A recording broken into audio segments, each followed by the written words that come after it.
모공이라는 조직은 정상 조직이죠.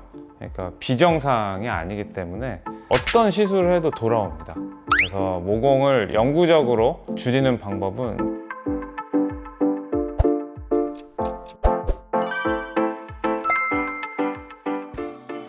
안녕하세요, 오븐피부입니다. 자, 오늘 어떤 주제 말씀해 주실 건가요?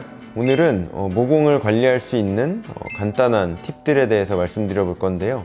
홈케어로 할 수 있는 것과 그리고 병원에서 시술로서 할 수 있는 것들에 대해서 한번 말씀드려 보겠습니다. 원래 모공이 넓어지는 이유가 뭐예요?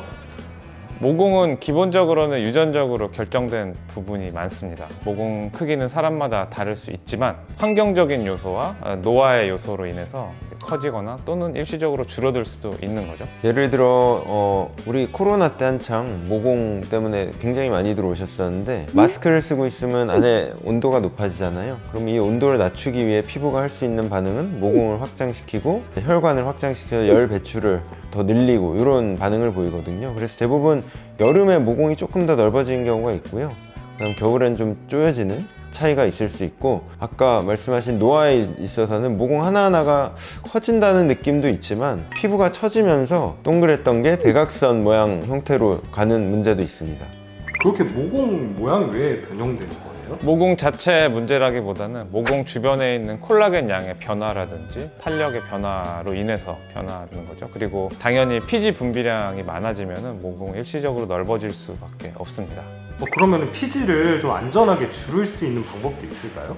많이 있죠. 가장 강력한 방법으로는 피지 억제제를 복용을 하는 방법이 있습니다. 그럼 피지 억제제, 여드름약 되게 독해서 피부에 안 좋은 거 아니에요? 그렇죠. 이제 피지 억제제를 굳이 쓰지 않아도 될 피부에서 모공 때문에 피지 억제제를 쓰는 경우는 많이 없고요. 그럴 경우에는 첫 번째는 레티노이드 계열의 바르는 약을 써볼 수도 있습니다.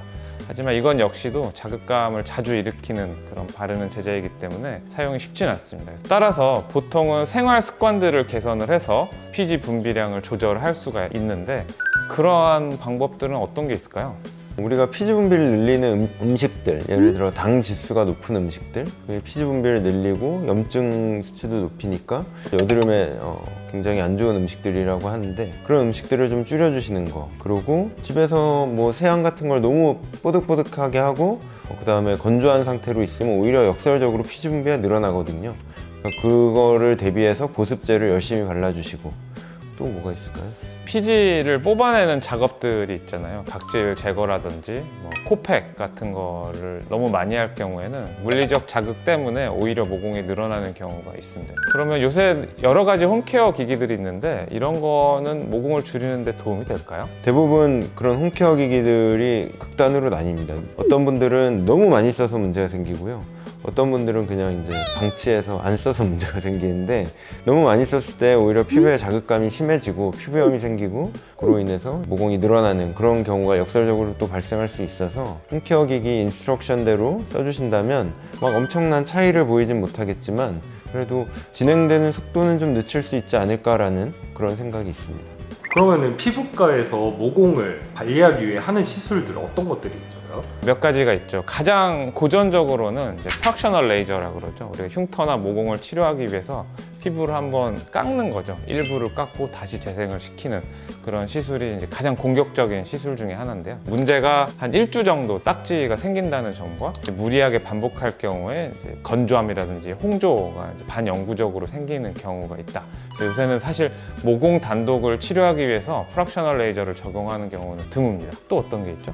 말씀하신 프락셔널 레이저가 문제가 생기는 경우가 대부분 피부를 겉에서부터 안으로 깎고 들어가는 박피성일 경우에 문제가 생기는데, 그거를 최소화하기 위해 이제 비박피성 프락셀들 또는 바늘 고주파라는 거를 프랙셔널 레이저처럼 피부 안쪽에만 에너지를 전달해가지고 재생시키는 그런 방법을 쓰기도 하고요. 그 외적으로 이제 또 뭐 써마지나 뭐 저희가 가지고 있는 세르프나 피부를 두껍게 만들면서 피지샘을 위축시킬 수 있기 때문에 그런 고주파 장비들을 사용해 볼 수도 있습니다. 그 외에도 요새 많이 유행하는 스킨 부스터류들 있잖아요. 히알루론산을 주입을 한다든지 리쥬란, PDRN 이런 것들을 주사를 해서 열이 아닌 화학적 작용을 통해서 콜라겐 생성을 유도를 한다면 모공을 또 일시적으로 줄일 수가 있겠습니다. 스킨 보톡스, 더모톡신이라고 하는 것도 우리가 땀 날 때 보톡스 놓으면 이제 땀샘 기능이 떨어지듯이 얼굴 전체적으로 얕게 다 나들이면 피지샘 기능도 좀 떨어지거든요.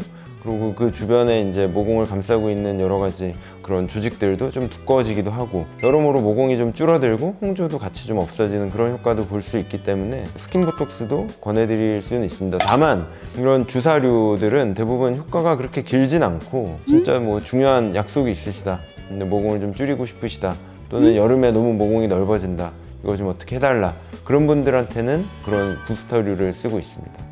근데 일시적인 거면은 별로 제가 만약에 받으러 가면은 안 받고 싶을 것 같아요. 이 부분 되게 중요한데요. 모공이라는 조직은 정상 조직이죠. 그러니까 비정상이 아니기 때문에 어떤 시술을 해도 돌아옵니다.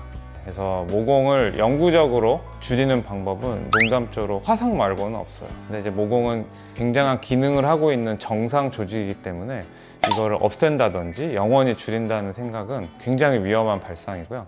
어떠한 시술이든 일시적일 수밖에 없어요. 근데 시술에 따라서 그 기간이 조금 차이가 날 뿐입니다. 그래서 모공은 관리를 하는 거지 뭔가 치료를 해내는 대상은 아닙니다.